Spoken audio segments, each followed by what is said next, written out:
카오스의 아이들이라고 하는 책이 있습니다.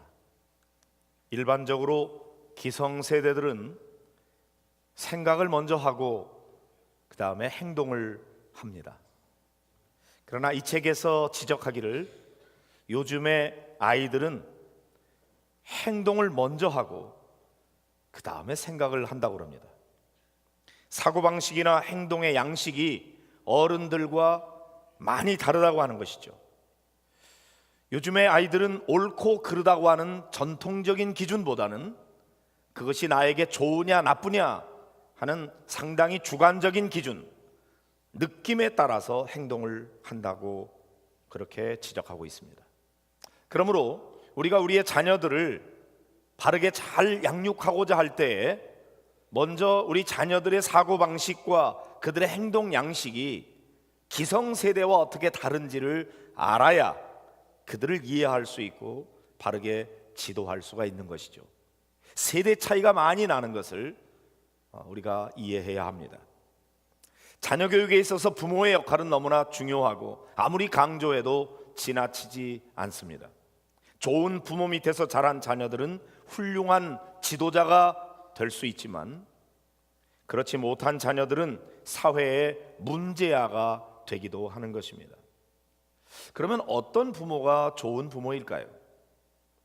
우선은 자녀에 대한 올바른 이해를 가지고 그 자녀들을 바르게 잘 알고 그 자녀들에게 맞게 하나님의 말씀으로 양육하고 훈련하는 부모일 것입니다. 그 중에 하나가 자녀는 부모의 것이 아니라 하나님의 자녀라는 사실을 아는 것입니다. 비록 자식은 부모의 몸을 통해서 태어나지만 결코 부모의 소유물이 아닌 것입니다. 자녀는 결코 부모의 마음대로 할 수 없습니다. 부모는 하나님의 대리자로서 자녀를 하나님의 자녀답게 키워야 하는 거죠. 하나님께서는 당신의 자녀를 가정의 부모에게 맡겨주면서 내 자녀 좀 잘 길러다오, 이렇게 우리 가정의 선물로 보내신 거예요. 그러므로 부모는 내 몸에서 태어난 자녀일지라도 내 것이 아니고 하나님의 자녀이기에 그 아이를 하나님의 자녀답게 길러야 된다고 하는 사실을 알고 하나님의 자녀로 기르는 부모가 좋은 부모인 것입니다. 여러분 모두가 다 좋은 부모가 되시기를 바랍니다. 세계적으로 유명한 작가인 알베르 까뮈라고 하는 사람은 대단히 불행한 환경 속에서 자랐습니다. 태어난 지 한 달 만에 아버지를 잃었습니다. 어머니는 전혀 교육을 받지 못한 사람이었습니다. 생계를 위해서 평생토록 가정부로 일해야 했습니다. 더구나 그의 어머니는 청각장애로 인해서 대화가 거의 불가능한 상태였습니다. 눈으로만 말할 뿐이었습니다. 그야말로 까미라고 하는 사람은 문제아가 될 수 있는 소지가 충분한 아주 어렵고 고통스러운 그런 가정 환경에서 자랐습니다. 그럼에도 불구하고 까미의 인생에서 가장 큰 영향을 끼친 사람은 그의 어머니였습니다. 그러니까 훌륭한 부모가 된다는 것은 좋은 환경을 만들어 주는 것이 아닌 것입니다. 환경만 잘 만들어 주었다고 부모가 할 일을 다 한 것은 결코 아니라는 것입니다. 까미는 노벨 문학상을 수상한 후에 이렇게 회상했습니다.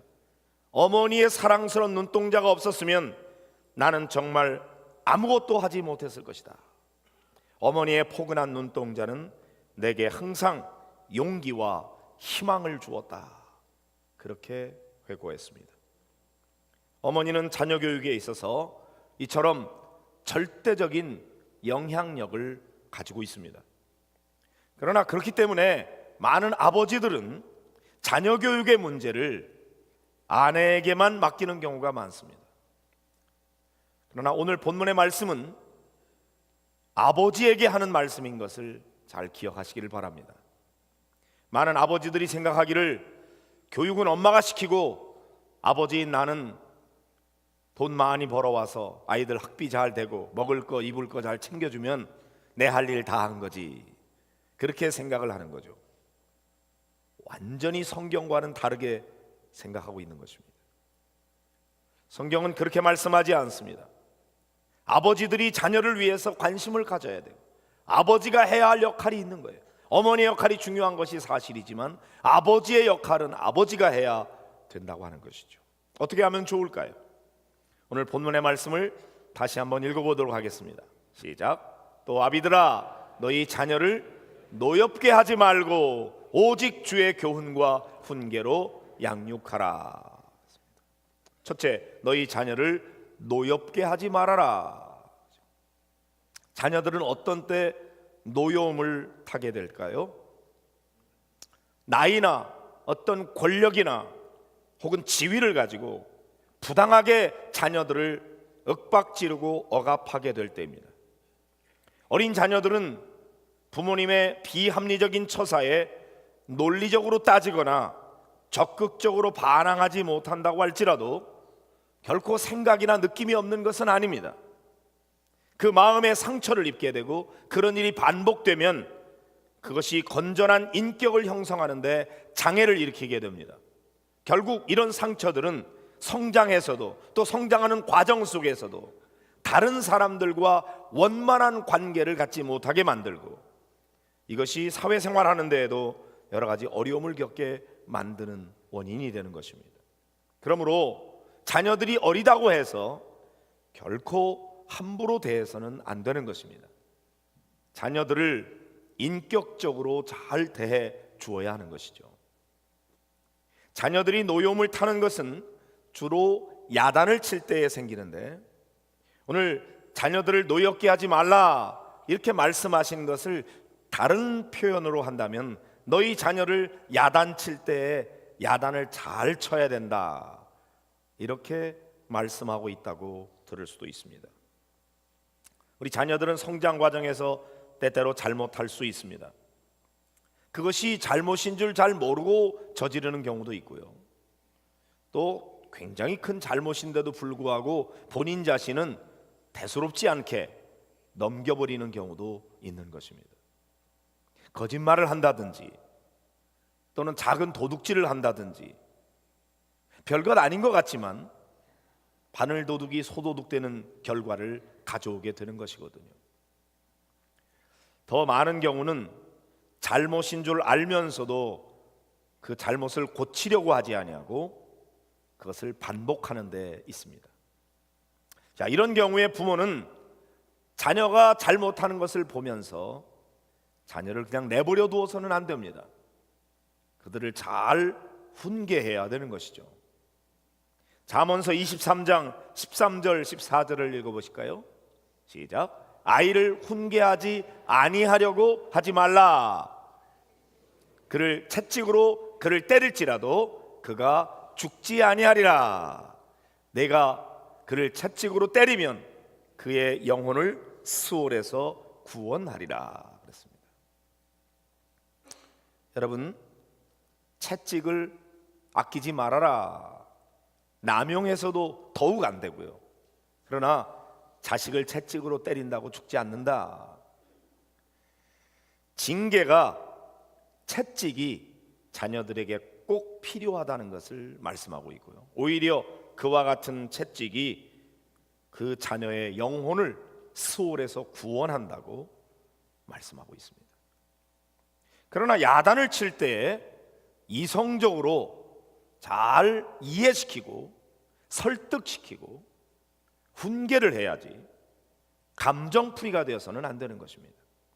많은 경우에 부모가 자기 감정 통제가 안 돼서 아이를 바로잡는다는 미명 아래 시작된 채찍질이 부모의 화풀이로 끝나는 경우가 많이 있는 것입니다. 내가 너를 어떻게 길렀는데 네가 나한테 이럴 수가 있냐? 그러면서 야단을 치다가 그만 감정이 너무 북받치고 그리고는 그가 잘못한 만큼만 매를 때려야 하는데 너무 지나치게 화를 내므로 말미암아 아이가 바로잡게도 안 되고 부모와 자녀 사이의 관계도 나빠지고 아이는 오히려 비뚤어지고 부모는 후회하게 되는 그런 결과를 가져오게 되는 것이죠. 이런 경우에 자녀들이 노여움을 타게 되는 것입니다. 자녀는 부모가 나를 사랑해서 그러는 줄 압니다. 그렇지만 나를 분노하게 만들면 그것은 자녀들로 하여금 깊은 상처가 되는 것입니다.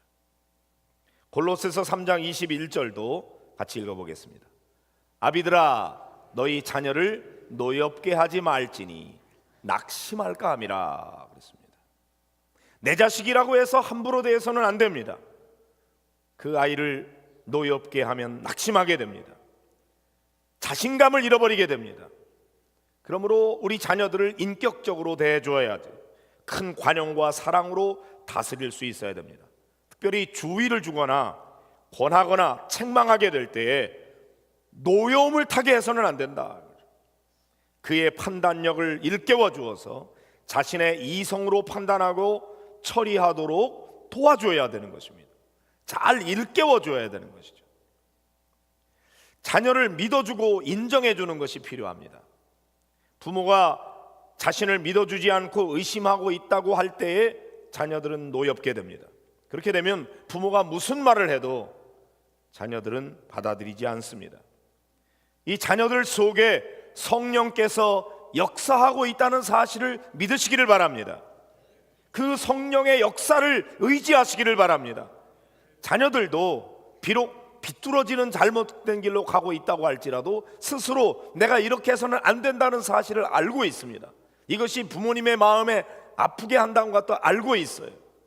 그렇기 때문에 우리들은 그 자녀들 속에 성령께서 그 마음을 돌이킬 수 있도록 성령의 역사가 임하고 있음을 믿고 그를 위해 기도해 줘야지, 자녀들이라고 해서 용어를 함부로 사용해서는 안 됩니다. 무식한 욕을 해서는 안 됩니다. 자녀들에게 자긍심을 가질 수 있도록 해줘야 됩니다. 그래서 자녀들에게 너는 우리 집안의 자랑이야, 너는 우리 집안의 기둥이란다, 네가 얼마나 자랑스러운지 모르겠다, 내가 너를 정말 사랑한다, 너는 할 수 있을 거야, 내가 도와줄게, 용기를 북돋아주고 희망을 주고 그 아이를 격려해 주어야 되는 것입니다. 특별히 부모가 불화하는 것은 자녀를 노엽게 하는 가장 커다란 원인이 됩니다. 부모가 서로 싸우면 자녀들은 얼마나 불안해하는지 눈치를 보면서 차라리 집을 뛰쳐나가고 싶은 마음이 들 정도입니다. 그 시간이 자녀들에게 얼마나 고통스러운지를 부모가 알아야 돼요. 그러므로 부부가 서로 어떤 논쟁을 한다든지 토론을 한다든지 하는 것은 필요하겠지만, 그래서 갈등을 부모가 어떻게 풀어가는지를 자녀들이 배울 수 있어야 하지만, 그러나 감정을 내세우고 서로 다투고 싸우는 모습을 자녀들에게 보여서는 안 되는 것입니다. 부부가 행복해야 자녀 교육이 바로 될 수가 있어요. 그런 점에서 부부는 서로 사랑하는 모습을 자녀들에게 잘 보여줄 필요가 있습니다. 자녀들 앞에서 부부가 서로 끌어안고 사랑해주고 표현해주는 일들을 자녀들이 보면서 자랄 때 나도 우리 부모님처럼 저런 가정을 이루어야 되겠구나 하는 마음을 갖게 되는 것입니다. 그런 점에서 자녀 교육의 문제는 부모의 문제입니다. 그래서 이런 말이 있죠. 여러분 다 아시는 말입니다. 문제아는 없다. 다만 문제 부모가 있을 뿐이다. 부모들에게는 굉장히 부담스러운 말입니다. 그러나 일리가 있는 말입니다. 두 번째, 주의 교양과 훈계로 양육하라 하는 것입니다. 여기 주의 교양으로 양육하라는 말은 가르침에 있어서 바르고 부드러운 태도를 가지라 그런 뜻이고요. 훈계로 양육하라는 것은 잘못에 대해서 바로 지적하고 고치게 하는 엄격한 태도를 가져라 그런 뜻입니다. 디모데후서 2장 25절을 보실까요? 시작. 거역하는 자를 온유함으로 훈계할지니 혹 하나님이 그들에게 회개함을 주사 진리를 알게 하실까 하며 그랬습니다. 여러분, 노엽게 하지 않는다고 해서 자녀들에게 오냐오냐 하면서 뭐든지 그냥 다 받아주기만 해서는 안 됩니다. 버릇없는 아이가 되는 것입니다. 잘 훈계를 해야 하는데 훈계하되 온유함으로 해라. 때로는 엄격하게 해야 될 필요가 있습니다. 그러나 절대로 화풀이가 되어서는 안 되는 것입니다. 화를 내요. 야단을 쳐야 되는데 야단을 치지 않냐고 자기 감정풀이만 하는 것입니다. 그런 부모가 많이 있습니다. 물론 지나친 규율과 통제만 가지고는 자녀를 바르게 양육할 수 없습니다. 또 불필요한 과잉보호, 간섭도 해서는 안 됩니다. 도리어 신앙 안에서 적절한 훈계와 징계 혹은 보상으로 교육해야 하는 것이죠. 그래서 우리 자녀들을 양육할 때 적절하게 적절한 때에 충고하고 격려하고 칭찬하는 일, 그들의 생애를 놀랍게 변화시키고 크나큰 감화를 끼치게 되는 것입니다. 마틴 루터는 이렇게 말했습니다. 채찍을 아끼면 자녀를 버린다. 그러나 채찍 옆에는 사과를 두었다가 자녀들이 잘했을 때에 그 사과를 주어라.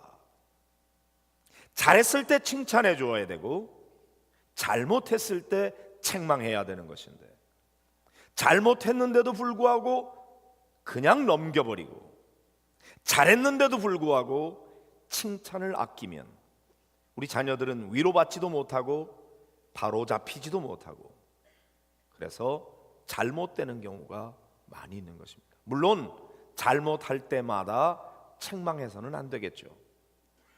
잘못했을 때에도 때로 기다려주고 용서해주는 자비를 베풀 때 아이가 스스로 잘못을 깨닫고 돌이키도록 해야 합니다. 그러나 때때로 그 아이에게 적절한 징계와 채찍이 아이를 잘못된 길로 나아가지 않도록 바로잡는 대단히 중요한 약이 되는 것입니다.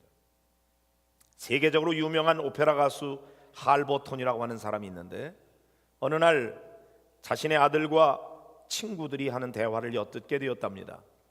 친구 한 아이가 자기 아들에게 자랑을 했습니다. 우리 아버지는 이 도시의 시장님과 친하다, 그렇게 자랑을 했어요. 그러자 그의 아들은 조금도 망설이지 아니하고 자연스럽게 이렇게 대꾸하더랍니다. 우리 아버지는 이 세상을 창조하신 하나님과 친하지. 이때 할버트는 너무나 감격해서 왈칵 눈물을 쏟았다고 합니다. 어린 시절에 신앙을 심어주는 것이 얼마나 소중한지 비로소 그때 깨달았다는 거예요. 세상적인 가치관과 비교할 때 결코 기죽지 않고 하나님의 말씀으로 성경적 가치관을 가지고 대응할 수 있는 능력을 우리 자녀들에게 가르쳐 주어야 되는 것이죠.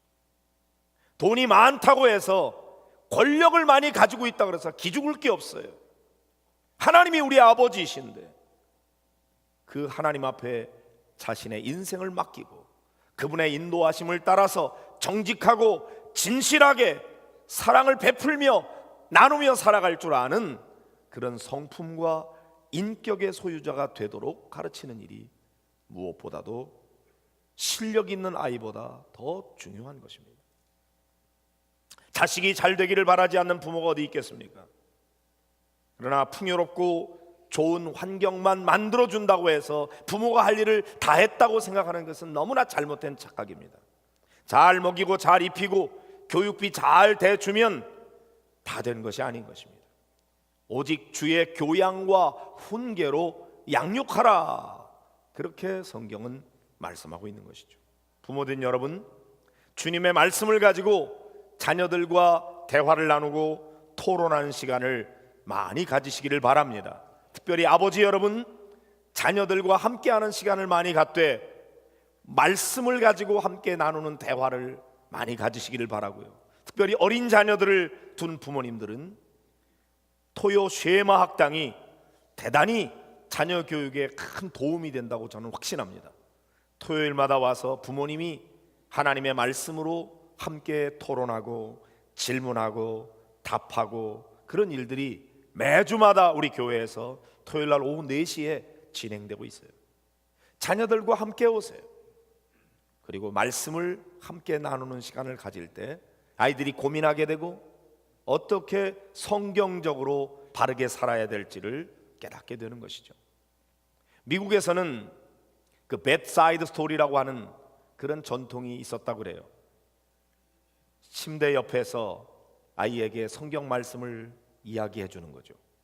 아브라함의 이야기, 이삭의 이야기, 야곱의 이야기, 요셉의 이야기, 그런 이야기들을 아이가 침대에 누워 있고 엄마 아빠가 그 아이에게 이야기를 들려주면서 아이로 하여금 성경 이야기를 꿈꾸면서 그 속 안에 있는 메시지를 생각하고 그렇게 잠들게 했다는 거예요. 그런데 베이비 붐 시대가 열리면서 부부가 함께 나가서 맞벌이를 하게 되고 그러면서 이 bed사이드 스토리는 사라져버리게 됐다는 거예요. 그런데 그 이야기를 듣고 자라지 못한 자녀들이 청소년이 됐을 때 그 이전보다 청소년 문제가 훨씬 더 많이 발생됐다고 하는 것이 보고되었습니다. 여러분, 자녀들에게 하나님의 말씀을 잘 알려주는 일이 얼마나 중요한지, 그 아이를 위해서 축복하며 기도해 주는 일이 부모가 해야 되는 얼마나 중요한 책임인지를 알아야 되는 것입니다. 부모는 자녀에게 주님의 말씀을 지식적으로 분명하게 가르쳐 줄 필요가 있어요. 그러기 위해서 먼저 부모가 하나님의 말씀을 알아야 됩니다. 부지런히 배우시기를 바랍니다. 가르치기 위해서 배워야 돼요. 배운 말씀을 잘 실천해서 아이에게 전달해 주어야 되는 것이죠. 그러나 아무리 지식적으로 말씀을 잘 안다고 할지라도 그것이 곧 삶의 실천으로 이어지는 것은 아닙니다. 우리의 자녀들이 주님의 말씀을 따라서 바르게 잘 살아가는 사람으로 양육받기 위해서는 부모가 먼저 그 말씀의 가치관을 가지고 살아가는 삶의 모범을 보여주어야 하는 것입니다. 사실 이 점이 부모에게 가장 어려우면서도 중요한 일입니다.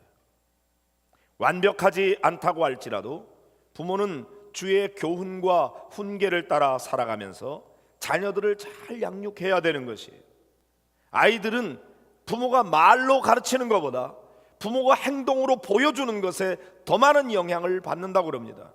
그래서 거짓말하지 말아라 이렇게 가르치는 말보다 전화 왔을 때 엄마 없다 그래? 그렇게 얘기하는 말이 훨씬 더 아이에게는 깊이 각인이 돼서 필요한 때는 거짓말해도 되는구나 이렇게 교육을 시키고 있다는 사실을 알아야 되는 것입니다. 정직하라고 하는 말을 가르치는 것보다 중요한 것은 부모가 정직한 모습을 보여주는 것. 때때로 나에게 손해가 오는 일이 있다고 할지라도 정직하게 살아가는 삶의 모습을 통해서 아이에게 정직을 가르쳐 줄 수가 있는 것입니다. 그러므로 성도 여러분, 우리의 자녀들이 세상 속에 살지만 하나님의 자녀로 살아갈 수 있도록 하나님의 말씀으로 잘 양육하는 부모님들이 되시기를 바랍니다. 부모는 자녀에게 좋은 모범을 보여줘야 됩니다. 자칫 자식만 중요하게 생각하다가 부모가 중요하다는 것을 아이에게 잘 가르치지 못하는 경우가 있습니다. 어느 양식당에서 한 젊은 엄마가 유치원에 다니는 아이를 데리고 와가지고 맛있는 음식을 시켜놓고 그 아이가 먹는 것을 보면서 흐뭇해서 엄마도 같이 먹어. 아니야, 엄마는 배불러. 너나 많이 먹어. 맛있게 먹어라. 그러면 아이는 정말 엄마는 안 먹어도 배부른 줄 안다는 것이죠. 그리고 한 번도 엄마에게 같이 먹으라고 같이 먹자고 권하지 않는 아이를 기르게 되는 것입니다. 오히려 자녀와 함께 먹어야 돼요. 잘못하면 아이들은 부모님을 무시해도 되는 것으로 가르치게 되는 것입니다. 좋은 음식은 자기만 먹는 것으로 생각하며 자라게 되죠. 엄마는 안 먹어도 배불러, 그 말을 진짜로 그런 줄로 믿게 되는 거죠. 맛없는 것, 그런 것을 엄마는 이런 거 좋아해, 그러니까 엄마가 정말 그거 좋아하는 줄로 알게 되는 것이에요. 맛있는 것을 부모님께 드릴 줄 아는 아이로 길러야 되는 것입니다. 제가 아는 어느 목사님이 그런 얘기를 하더라고요. 그 딸이 있는데 사모님 되는 엄마가 아이한테 늘 이거 아빠 갖다 드려라, 맛있는 이거 아빠 갖다 드려. 엄마가 늘 그러니까 딸아이가 아빠한테는 잘 갖다 줄 줄 아는데 엄마한테는 갖다 줄 줄 모르더랍니다. 왜요? 아빠가 이거 엄마 갖다 드려라 안 했기 때문이죠. 아이들은 아주 단순하게 부모가 보여주는 대로 그렇게 보고 자라게 되어 있어요. 그러므로 여러분, 자녀에게 좋은 것을 주는 것만 아니라 자녀가 부모에게 잘 대접하는 것도 가르쳐야 되고 자녀들이 주는 것을 잘 받기도 해야 되는 것입니다. 마지막으로 자녀를 신앙으로 잘 양육하기 위해서 기도가 중요한 것입니다. 내가 기르는 게 아니고 하나님이 길러주셔야 하기 때문인 것입니다. 하나님이 직접 길러주시기를 바란다면 어찌 자녀를 위해서 기도하지 않을 수가 있겠습니까? 기도도 하지 않으면서 자녀가 잘 되기를 바라는 것은 직무유기입니다. 자녀를 위해 금식기도 한번 해보셨습니까? 자녀를 위해서 정말 하나님 앞에 눈물로 기도해 보셨습니까? 우리 교회에 자녀를 위해서 깨알 같은 기도 제목을 적고 일천번제를 바치는 그런 부모님들이 많이 계신 것을 제가 압니다. 그 기도문을 읽을 때마다 저는 함께 그들을 위해서 기도하게 됩니다. 사랑하는 성도 여러분, 자녀가 잘 되기를 바라는 마음만 가지고는 안 됩니다. 이 아이가 하나님에 의해서 자라날 수 있도록 하나님 앞에 맡기고 하나님의 말씀을 가르칠 뿐만 아니라 그 아이 앞에서 부모가 모범을 보이고 무엇보다도 우리 자녀들이 하나님의 자녀로 자라날 수 있도록 하나님 앞에 기도를 하는 일이 중요한 것입니다. 어느 날 갑자기 많은 기도를 하는 것이 중요한 것이 아니고 매일같이 단 1분만이라도 그 아이를 위해서 진실한 마음으로 기도하고 그 기도가 매일같이 쌓일 때 그 기도는 능력 있게 되고 자녀들의 삶에 영향을 끼치게 되고 그 삶에 변화가 일어나도록 역사하게 되는 것입니다. 그러므로 사랑하는 성도 여러분, 여러분들이 자녀들을 정말 하나님의 말씀과 기도로 잘 양육해서 부모된 사명을 잘 감당하여 우리 하나님 앞에 참 고맙다, 참 잘했다, 내 자녀 잘 길러줘서 고마워, 그런 인사를 들을 수 있는 부모가 되시기를 주의 이름으로 축복합니다.